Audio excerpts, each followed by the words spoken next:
சென்னை அடுத்த நெம்மேலியில் கடல் நீரை குடிநீராக்கும் இரண்டாவது சுத்திகரிப்பு ஆலை பயன்பாட்டிற்கு வரவுள்ள நிலையில் அமைச்சர் KN நேரு ஆய்வு செய்தார். செங்கல்பட்டு மாவட்டம் நெம்மேலியில் நாள் ஒன்றுக்கு 10 கோடி லிட்டர் சுத்திகரிக்கும் திறன் கொண்ட கடல் நீரை குடிநீராக்கும் ஆலை பயன்பாட்டில் உள்ளது. இங்கிருந்து தென் சென்னை பகுதிகளுக்கு குடிநீர் விநியோகம் செய்யப்பட்டு வருகின்றன.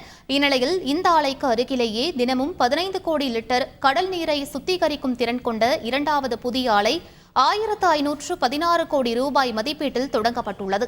தற்போது 100% பணிகள் முடிவடைந்து இதனை வருகின்ற 24ஆம் தேதி முதலமைச்சர் மு.க.ஸ்டாலின் திறந்து வைக்கிறார். இந்நிலையில் கடல் நீர் சுத்திகரிப்பு ஆலையின் சோதனை ஓட்டத்தை அமைச்சர் KN நேரு பார்வையிட்டார். அவருடன் அமைச்சர் தாமோ அன்பரசன், செங்கல்பட்டு மாவட்ட ஆட்சியர் அருண்ராஜ் மற்றும் குடிநீர் வழங்கல் துறை அதிகாரிகள் உடனிருந்தனர். இந்த ஆலையிலிருந்து விநியோகிக்கப்படும் குடிநீரால் சென்னையில் 9 லட்சம் மக்கள் பயனடைவார்கள் என்பது குறிப்பிடத்தக்கது. செய்திகளை உடனுக்குடன் தெரிந்து கொள்ள உடனே சப்ஸ்கிரைப் பண்ணுங்க.